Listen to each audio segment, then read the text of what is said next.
Hi, this is Em, and today I want to talk about things to use for pressing. This comes up a lot about, you know, if I don't have a bunch of books or things to use, can I just get a regular flower press?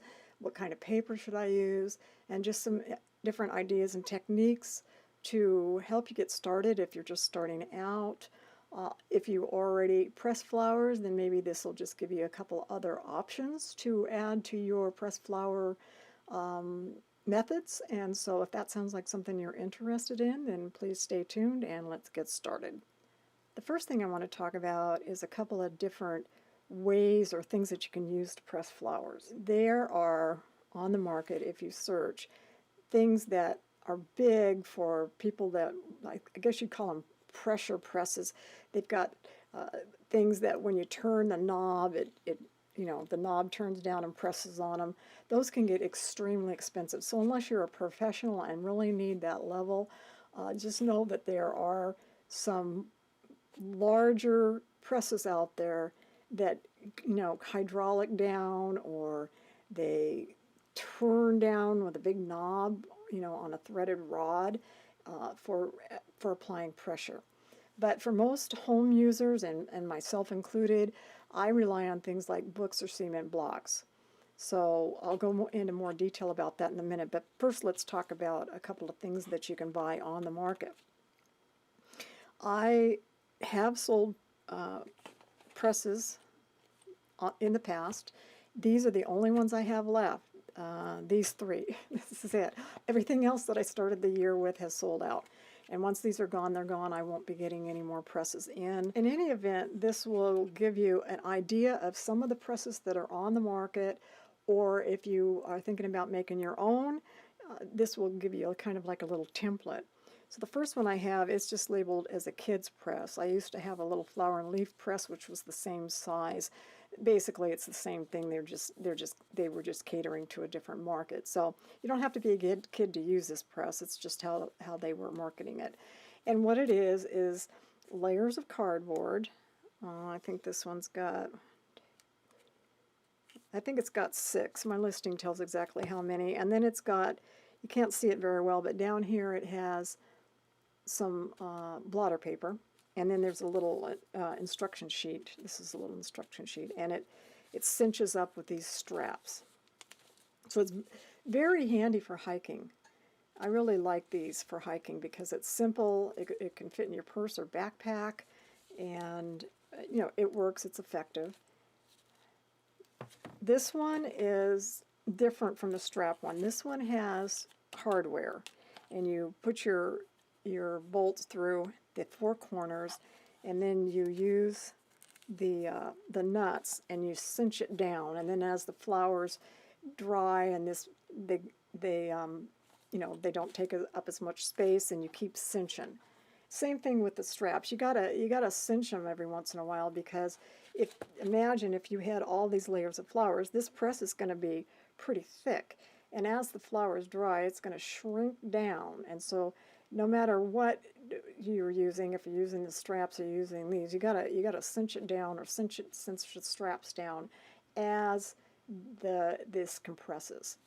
And so these work by screws, and they call this the flower and leaf press.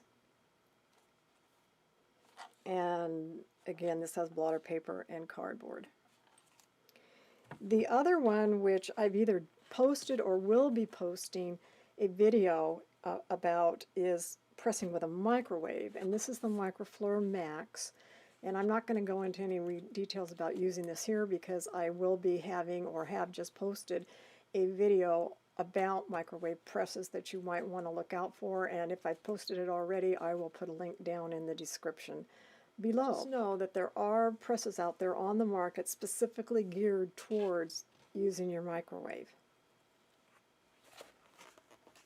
If you don't have any of these traditional methods, then here's an idea.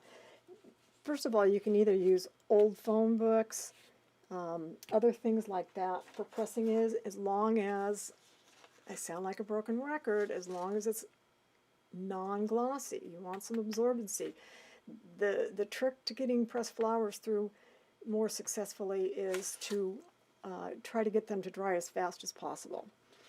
And you've always heard me say, always put your flowers, at least in my humble opinion, because everybody does it differently, but for me personally, I advocate always putting your flowers between paper, two pieces of paper, and making what I call a flower sandwich. That's my principle behind everything, no matter what I'm using or how I'm pressing, whether it's microwave or it's one of these commercial presses that I just showed you, or it's the way that I press them for bulk. I'm always pressing them between paper.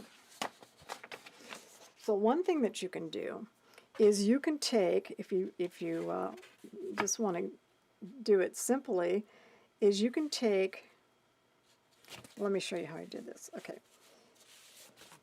This is a piece of chipboard. Chipboard is very smooth, and it's not too expensive.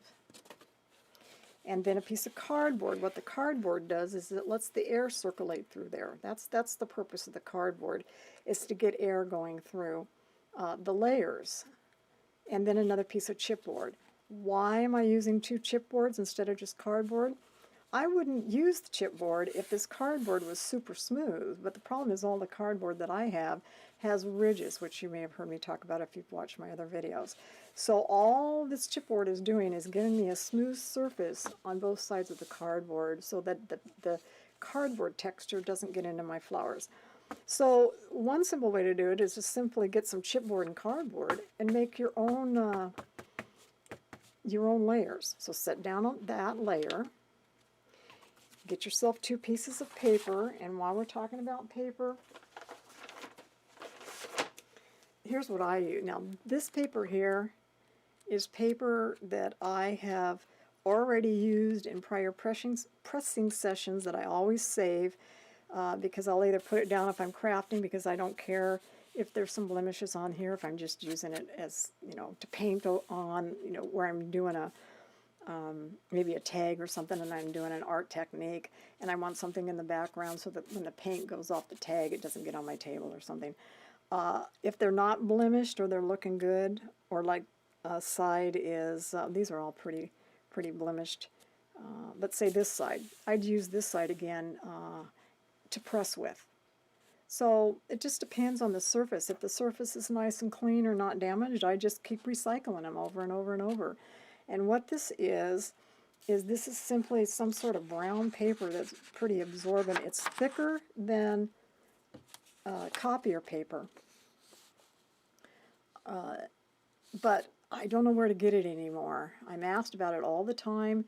I bought reams of it probably 20 years ago, and I used it all up, and now I'm just into the recycling it over and over until I can't use it anymore. And when I don't have any of this available, then I simply use copy paper. And this is just Office Depot copy paper because I buy it by the case for my business. So I always have, reams and reams of this stuff around. It's handy. It does work. I would prefer something heavier than the 20-pound, but it's inexpensive and it works, unless I'm doing something really, really unique, in which case I'll go for something a little bit heavier. In the olden days, I used to use newspaper. You can take and cut up newspaper and just cut it to size, whatever size you're using. If you've got a small book, cut it small. If you've got something big, cut it big. And just use newspaper. I used newspaper for years and years before I stumbled upon this brown paper that I started using, which of course was more convenient because then I didn't have to cut it. But there's nothing wrong with recycling newspaper for this purpose. The only thing that you want to watch out for is that back in what I call the olden days, which I'm defining as, say, 20, 30, 40 years ago, the newspapers that I used, they didn't bleed. What I mean by that is if I put a sheer flower down or a light colored flower, the ink didn't come off onto the flower even though the flower was damp. It was non-runny ink. And so it worked very successfully. So the only thing is if you start using newspaper in this day and age, I don't know what they're making the ink out of nowadays, or different papers use different ink. So the only thing that you want to do is just test and make sure that your newspaper supplier, when you press something, that the ink doesn't come off and make a ghost image onto your flowers. I don't think that's the case because I have used newspaper here and there, but I always, even nowadays when I'm using newspaper, I will still make my paper sandwich out of either white paper or this brown paper or something that that doesn't have anything else on it. But I just wanted to let you know that you can use newspaper. So there's nothing less expensive than getting some cardboard and newspaper to press. So once you have your layer, and then make your sandwich, put your flowers in between.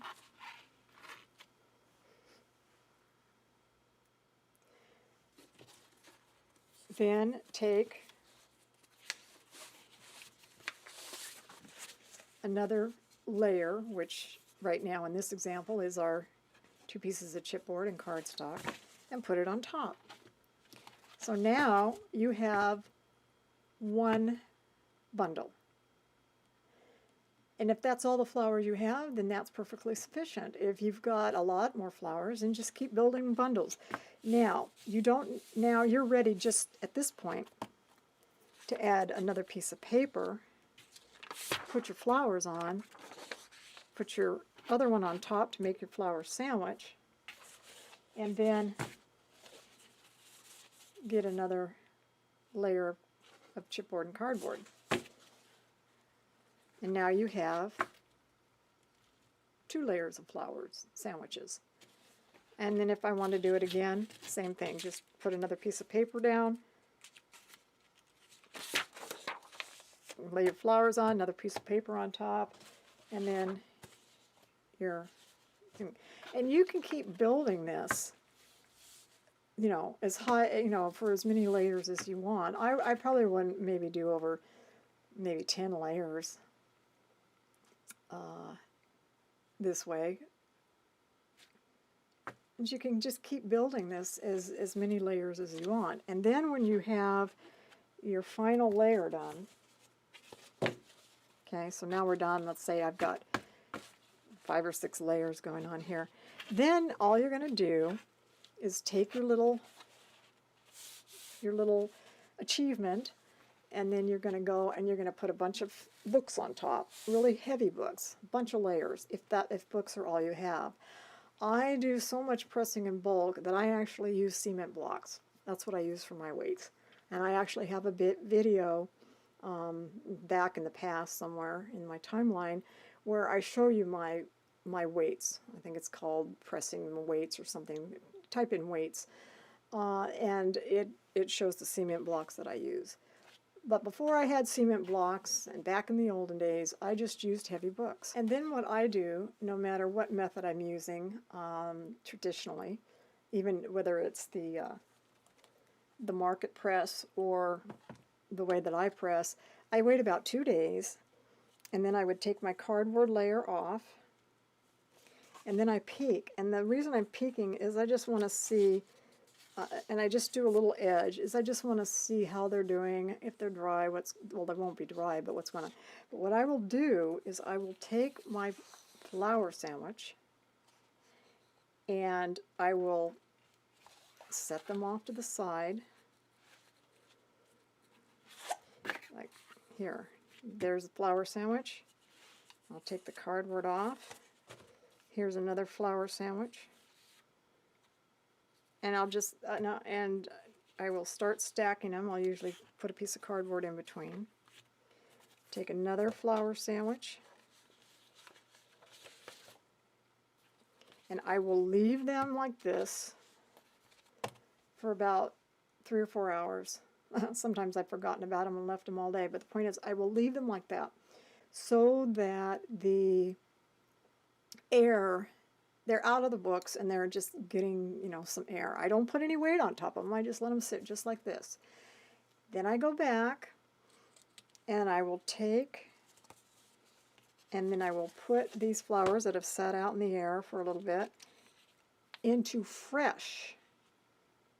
And what I mean by fresh is dry. I won't reuse these same cardboards that I just got done pressing with, because these are going to be damp. After 2 days of being layered up, these are going to be damp. And so I'll just take these and I'll fan them out and I'll set them back in a corner somewhere and let them dry. And reuse them over and over and over and over again. So it's not a waste, you just got to let them dry between use. And I'll go and get fresh cardboard, and then I'll start building my sandwiches up again. That's all, just fresh cardboard that's dry. And you just want to be very careful. Gently lift your layer, build back.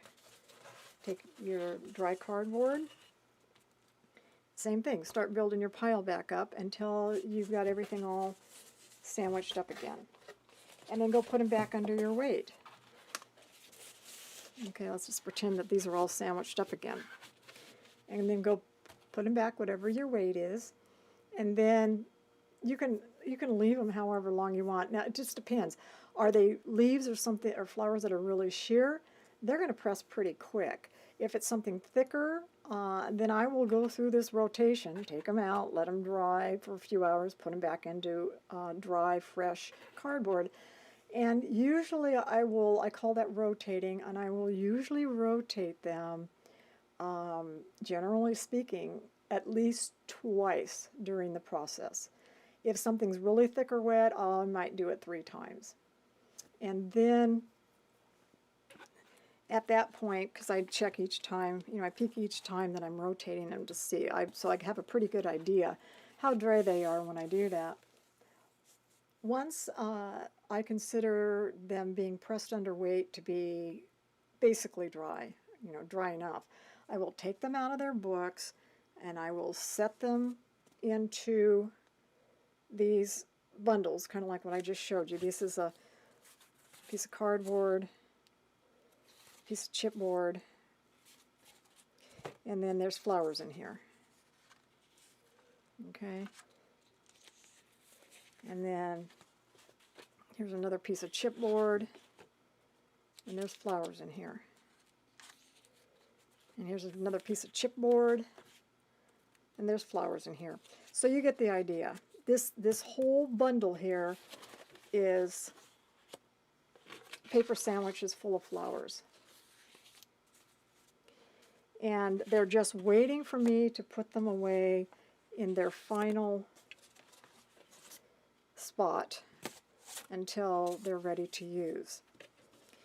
And you've seen me talk about, so then what I'll do is I will take these paper sandwiches, I will label each one.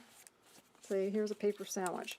I've labeled what's in here, and then I just stick them in my book. I go about 4 pages, and then I stick one in, and another 4 pages, and I stick one in. And then that way, this is how they sit. They're just on a shelf. And so I can go and find them. I can look and see, okay, I want to get some oregano, and I go and find my oregano tags, and then I start looking. And this one says a strontium buttercup, so I'll just go gently lift that up. Now you can see a lot of this space is empty because I've used up off this page. This is how I store them. So the point is that once you take the weight off of them, just simply set them here. I set them on my shelf until I'm ready to put them away, and generally what I'll do is I'll just take my tape dispenser, which also happens to live on my shelf. I don't want to weight them down heavy at this point because they're already dry. I just want something more than nothing on there. So these are on my shelf right now in front of me. Excuse me for bumping the camera. And I've got a couple piles here that I need to put away. But that's the process.